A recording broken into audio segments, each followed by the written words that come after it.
For generations, Alaskans have shared whispers of strange lights streaking their vast skies. But nothing prepared one remote town for the chilling sight of a UFO boldly circling overhead, witnessed by every resident. What does it want? Let's explore. Nestled in the wild expanse of southeast Alaska, Juneau offers a slice of paradise for outdoor enthusiasts. Hiking rugged trails, biking forested paths, kayaking glassy rivers, or camping by pristine lakes and ocean shores, life here pulses with natural beauty. Mountains tower over beaches, and the air hums with possibility. Resident Coley Stockton cherishes it all. But beneath this idyllic surface lies a darker mystery: the Alaska Triangle, a 32,000 square mile zone from Alaska's southern tip northward, where over 16,000 people have reportedly vanished without a trace. UFO sightings pepper the skies yearly, fueling whispers of visitors from beyond. Coley, a lifelong Juneau local who once worked at the airport, didn't buy into the hype at first. "I don't believe we're alone in the universe," she says. "We've been visited for a long time. There's more up there than we think." Skepticism held until her own eyes shattered it. It started on a camping trip along the Gastineau Channel, just miles from downtown Juneau, in the summer of 2016. Summer nights stretch long in Alaska, but darkness eventually falls. Coley and her friends settled in when a panicked shout pierced the quiet. "Did you see that?" A runner pointed behind him. As heads turned, a bright orange ball of light flashed, illuminating the campsite, trees, and nearby hill like daylight. It vanished instantly. Stunned silence followed until a massive object loomed overhead. Two bluish-green lights glowed diagonally on its underbelly. It hovered impossibly low, maybe the height of a two-story house above them. No rotor wash, no engine roar, just eerie silence from something enormous. "It was terrifying," Coley recalls. "You're thinking, am I safe? There's nowhere to run. It could have harmed us if it wanted." Frozen in fear, they watched for endless minutes. Then it accelerated away, leaving them reeling. Coley's airport experience ruled out conventional aircraft, military or otherwise. For something that big to fly that low and quiet, it had technology beyond ours, she says. This is where the story gets even more disturbing, because what happened to Coley wasn't a one-time event.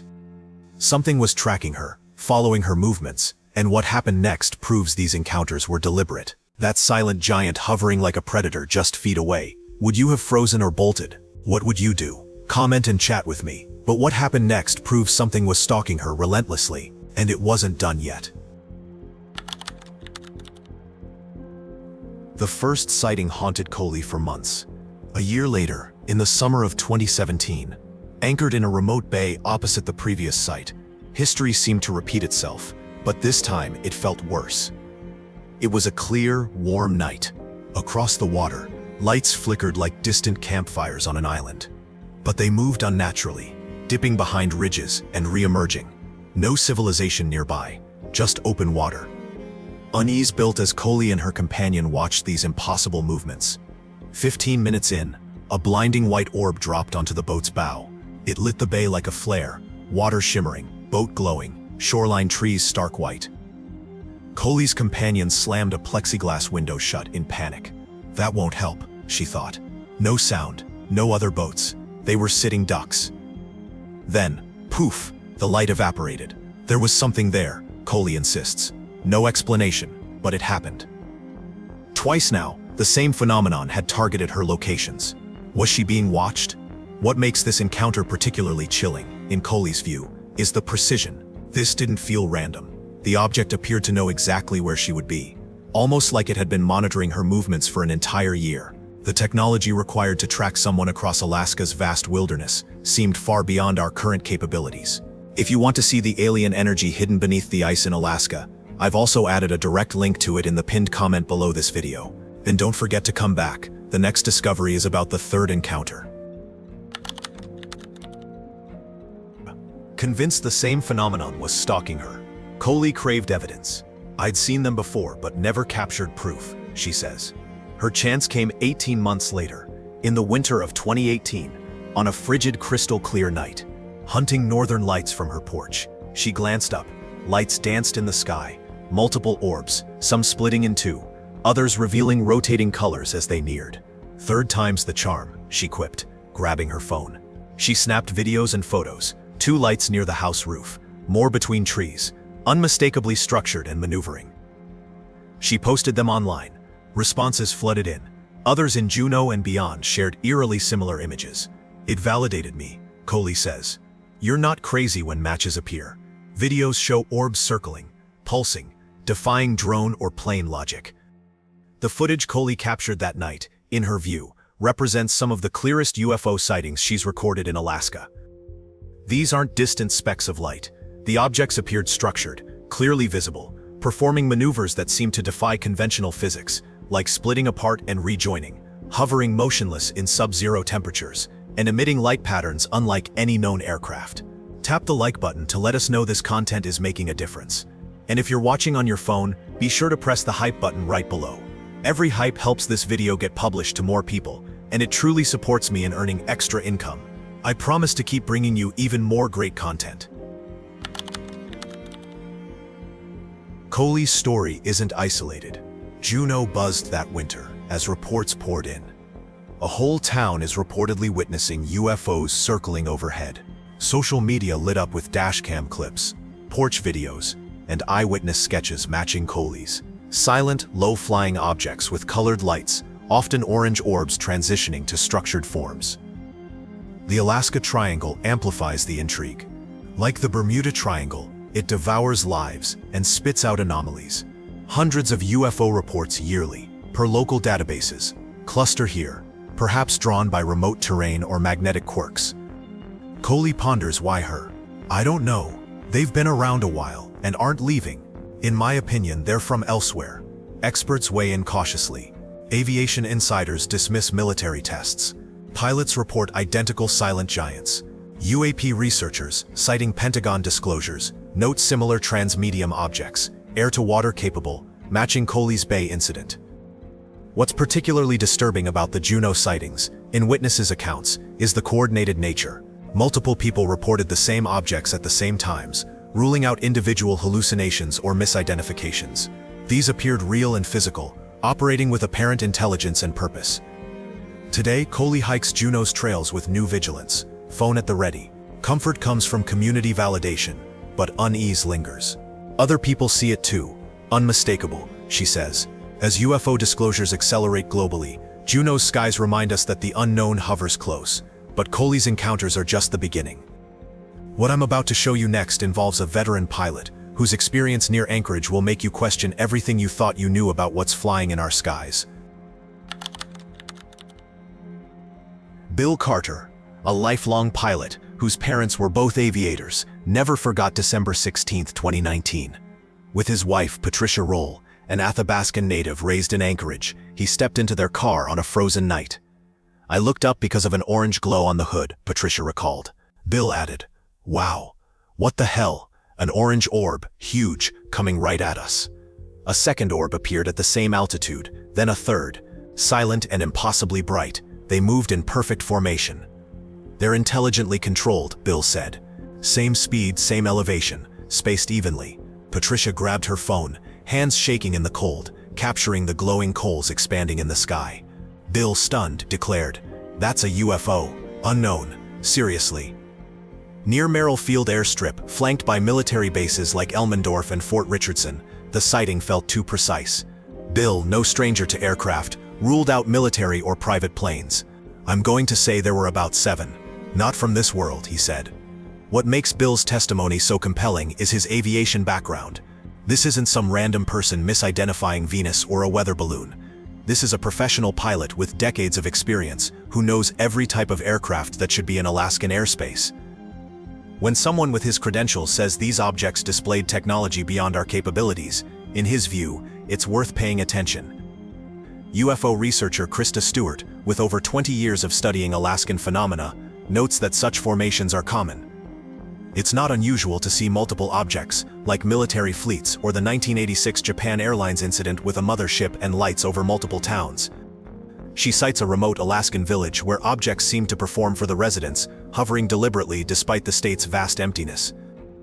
Pentagon videos from April 2020 show fighter jets pursuing similar phenomena over Alaska. No explanations given. The military footage suggests something unusual is operating in Alaskan airspace. In Seward, above rugged terrain teeming with bears and lynx, Jeff Erickson of Granite Point Mountain Lodge spotted fluid, high-speed lights no conventional aircraft seemed to match. "They pulled G-forces we couldn't withstand," he said, filming from his cabin. The physics alone raised questions. The acceleration patterns Jeff recorded showed objects changing direction at extreme speeds that would challenge human limits. Yet these objects performed the maneuvers effortlessly, suggesting technology far beyond what was known to be capable. Across the bay, Jeff's partner Melissa and friend Tara Charles pulled over on Nash Road. "It was bigger than a star, twinkling with flashing lights, like a saucer," Tara said. "It moved so fast, high in the sky, scared the hell out of me." The fear in these witnesses' voices is unmistakable. These aren't people seeking attention or trying to profit from UFO stories. These are Alaskans who've lived their entire lives under some of the clearest skies on Earth, people who know the difference between aircraft, satellites, and something genuinely unexplained. Anchorage residents report booming, metallic groans tearing through the night. Sounds like heavy objects dragged underwater. One woman, Melissa, recorded them at 3 a.m. "It got louder, creepier. I felt chosen to hear it. Not positive." These sounds suggest something operating underwater as well as in the air, aligning with transmedium capabilities that Pentagon officials have acknowledged in recent UAP reports. Roger McCoy, a Koyukuk Athabascan from Ruby, links similar tones to his own ordeal 22 years ago. Hunting alone in the darkness of 20 degrees Fahrenheit, he felt watched, then a sharp pain in his leg. A bright light flooded his cabin like a stadium. He described dreams of flying over cities, Fairbanks, Seattle, Chicago, New York, before waking disoriented with others nearby, shivering. A strange object removed from his leg reportedly emitted radio frequencies. "It's an alien implant," he insists. Roger's account matches thousands of similar reports worldwide, suggesting in his view a pattern of monitoring. What happened next in North Pole, Alaska, involves government agents and cover-up attempts that will make you question how much our own authorities know about these encounters. Renee's North Pole sighting shook her to the core. A massive silent object with lights 40 feet apart, big enough to dwarf her house. Dogs barked in terror while northern lights danced below. It vanished like an illusion, leaving her feeling really small. The scale of what Renee witnessed defies easy explanation. An object that large, hovering silently above a residential area. The psychological impact of such an encounter, she says, can't be understated. When you realize something that massive can operate without detection by radar, it changes your view of airspace control. Days later, a communication tower appeared in frozen ground, impossible without thawing permafrost, in her view. Then, at a bar, two men in black uniforms cornered her. "We know you saw something. What was it?" Echoing old reports of men in black and 1980s denials of Alaska sightings, Renee suspects military involvement near Fort Wainwright. The appearance of these men fuels suspicions many researchers have held. In Renee's account, their quick approach suggests some form of monitoring after her sighting. The mysterious communication tower raises even more questions. How do you install a tower in permafrost overnight? The timing, she believes, links it to her sighting. Theories swirl around a rumored ancient black pyramid south-southwest of Denali, near McGrath, a barren 200-acre dead zone reportedly scrambling plane navigation, with orbs spotted nearby. A former Army intelligence specialist, who claims top-secret clearance, says he decoded a 1983 message mentioning an Alaskan black pyramid with coordinates. Men and materials, generators, lights, were shipped in, he revealed, risking legal trouble. He speculates alien origins, like Giza, hiding advanced tech that the government might conceal for strategic gain. This intelligence leak has fueled UFO discussions. The insider claims the US government has studied unusual phenomena for decades. The comparison to Giza intrigues some. Ancient pyramid structures worldwide share mathematical and astronomical alignments that spark theories of advanced origins. If this Alaskan site predates local human civilization, it could suggest ancient mysteries. The dead zone effect on aircraft navigation hints at electromagnetic or gravitational anomalies. Reports describe modern GPS and compass failures in that specific area. Theo, a pilot with 35 years of experience, retraces his mystifying 2019 flight from Sandpoint to Dutch Harbor, over Alaska's Aleutian Islands. Flying with 3 passengers over Unimak Island's 9,400-foot active volcano, Mount Shishaldin, about halfway through the trip at 8,500 feet, with 20 to 25-knot headwinds, they spotted a horizontal disc-shaped sphere 35 miles southwest, estimated at 20 feet in diameter.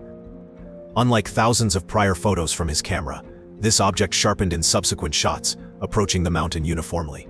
An observatory called it a smoke ring, but Theo dismissed that. Smoke would disintegrate in those winds and couldn't move so steadily. Over 5 to 7 minutes, a small defined shape shrouded in smoke emerged from the mountain. Then a green sphere appeared on the flank, morphing into a teardrop shape, as if something entered it. Now 500 feet away, jet-sized, they scanned for traffic amid rising concern, deciding to leave. The unknown had us nervous, Theo recalls. I had passengers and didn't want headlines. You can't deny what you see. 6 months later, solo on the exact route under cloudless skies, curiosity drew his gaze left. A strange obscured shape hid in a cloud, morphing like a wing-like entity cloaked within, generating a vortex from the top, as if aware of his camera. Suddenly, an unexplained force overrode his autopilot, veering 30 degrees toward the mountain twice despite heading corrections. A magnetic pull, he says. In 35 years, he'd never seen autopilot fail like that. He disengaged it, hand flew past, and it normalized, no logical explanation. These 2 bizarre encounters, 6 months apart at the same spot, convinced Theo of extraterrestrial activity. We're not alone, he asserts, citing his Alaska flight time and UFO documentation. What I saw was not of this Earth. Now concerned rather than nervous about the area, he notes, there's stuff going on by this mountain. I've never seen clouds do that. Alaska boasts vast wilderness and frequent UFO sightings, often aerial but sometimes suggesting subterranean alien bases. Theories claim extraterrestrials dwell underground, monitoring humans. Lake Iliamna, the largest and the biggest U.S. state, seems a prime outpost. What data do these beings seek from their residents? Bob Bird, Kenai Peninsula radio host on KSRM, since arriving in Alaska in 1975, covers politics to health but fixates on the Iliamna monster. Hosting a documentary crew, he probes what lurks in that lake. Something unknown to science. A mystery. Bob first heard the tale in the 1960s from credible missionary, pilot, guide, teacher and assembly member Chuck Krepachetz, who died in 2004. His daughter Sarah Erickson of Soldotna on the Kenai River recounts Chuck's late 60s flight over Iliamna. Shocked, he radioed in panic. An enormous shadow, about 20 feet long. There's something huge down there, he insisted. Listeners trusted the realist educator, who demanded proof, if fish or sturgeon, fine, but let's identify it. To investigate, Chuck baited a hook with caribou meat from his float plane. Something massive struck, dragging the plane underwater. He cut the line to save it. No snag. This exceeded fish, sturgeon, or whale. Terrified, he grew convinced. Other pilots since World War II, fishers, missionaries, and guides report similar giants moving seamlessly, hinting at otherworldly traits. Sarah learned young. Some mysteries defy explanation. Prior lone sightings could err, but 3 years ago, an article detailed 11 adult witnesses. Bob flew to interview them. Stories aligned consistently. Undismissible, he says. From another world? A mystery demanding solution. Bob also met Yupik sisters Christina Salmon, Igyugig environmental manager, and Alexander Salmon, village council president. Generations on Iliamna's banks in their tight-knit haven, they drink the pure lake water, yet the monster legend persists. Thanks for being with us. Leave a comment, like to show your support, and remember to hit that subscribe button for more exciting videos. See you next time.